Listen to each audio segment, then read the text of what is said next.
min bi ñu àggalee bis bi ak jàmm te ñaar fukki fan ak ñett ci weeru Ramadan kon gis ngeen ko njàng mi àgg na ñu gunge sëriñ bi moo ci des suba ak jàmm incha allah ñi nga xam ne ñoo ay njàng mi mooy kuréelu Nuuru Daarayni bu Hizbut Tarqiyyah bu Touba ñoom ñoo ay njàng mi incha allah ñi nga xam ne tam ñoo war a gàttandu sëriñ bi gunge ko mooy kuréelu Jaalibatul Maraqib bu Hizbut Tarqiyyah bu Touba kon dafa mel ne suba ñaari kuréel yëpp kuréelu Touba lay doon incha allah.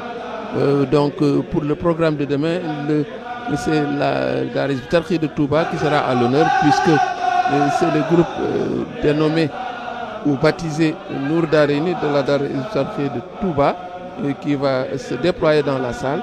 Et le groupe qui va accueillir et raccompagner le Khalif, c'est le groupe baptisé Nour Jaalibatul Maraqib de la Daara Hizbut Tarqiyyah de Touba. Donc sans plus tarder, nous allons enchaîner et terminer avec Yaz al-Busharati que nous avions évoqué hier, que nous avions démarré. Nous avons abordé 23 à 24 vers, il restait 37 vers à aborder et c'est ce que nous allons faire incessamment. Donc Yaz al-Busharati, ô toi le porteur de joie, c'est le titre que nous allons continuer. Et nous disions la dernière fois que les 23 premiers vers sont fortement marqués par un poète qui vit mal ce départ du mois de Ramadan, un homme de Dieu qui vit mal ce retour du mois de Ramadan, et c'est pourquoi il a composé ce poème dans ce sens. Et il faut dire que ce poème, déjà par le titre qu'il l'appelle, il l'appelait Ya Khayra Dayf, le meilleur hôte, quand il l'appelle le porteur des joies, mais si le meilleur hôte qui de surcroît porte la joie part, évidemment il laisse un vide dans le cœur, et c'est tout le sens de ce poème de 61 vers. Et à partir du 24e vers, le cheikh dévoile encore sa détermination à rester fidèle à sa résolution première, à ne pas lâcher prise, à ne pas faire de volte-face, quelle que soit l'ampleur de l'adversité, l'ampleur des exactions, l'ampleur des coups tordus, et ceux qui veulent lui faire faire une chose abominable, qui est de renier sa foi. Mais le cheikh, n'est-ce pas, reste de marbre devant cette attitude-là, et il ne cesse de montrer au grand jour son intransigeance, quelqu'un qui va être fidèle jusqu'au bout, quoi qu'il puisse advenir. Le poème, à un moment donné, se mue en une sorte de monologue, puisque ce à quoi on l'invite est une chose, n'est-ce pas, tellement inopportune, qui n'est même pas envisageable, au point que le cheikh, dans une allure démonstrative, se pose même des questions. Il dit Ani Amadou Yadi lil Khalqi Muhtadiyan. Comment pourrais-je tendre la main vers les créatures? Mais c'est une évidence même qu'il évoque ici. Et surtout, le propos prend une allure de démonstration pour leur montrer, mais ce que vous me demandez, à l'évidence, je ne saurais le faire. Et surtout que lui a pu engranger des titres très très glorieux. Ce qu'on veut lui faire, ce sont des pas en arrière. Il a acquis le titre d'Abdullahi fi Abadin, l'esclave de Dieu à demeure.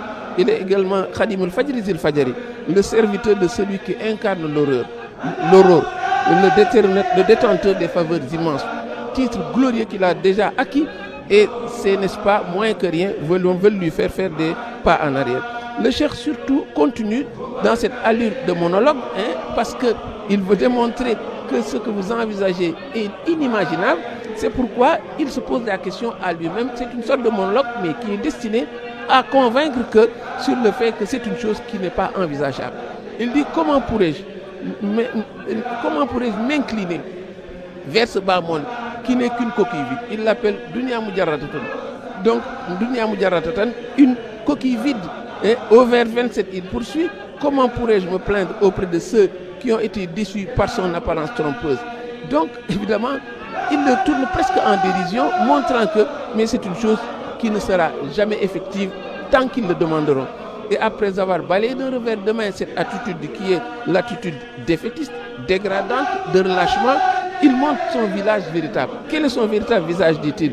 Il dit qu'il fait une autoprésentation disant ce qu'il est.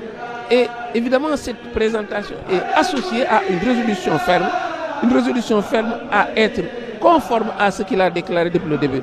C'est ainsi qu'on l'entend dire au vers 28. Je suis quant à moi un indigent. Muftakhirun, dit-il. Il s'appelle Muftakhirun, il est un indigent devant Dieu. Il dit, je ne me plaindrai jamais auprès des créatures. Au vers 30, il répond à ce détracteur. Quiconque me disait auparavant, te voilà aujourd'hui solitaire au milieu des chrétiens, détenteur de sabre et de lance. Man khala li qabla anta al-yawm muqtariban hindan nasara.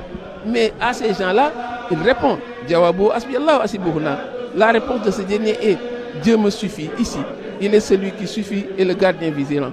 Les vers 32 à 39 allient deux aspects. Le tawakkul, c'est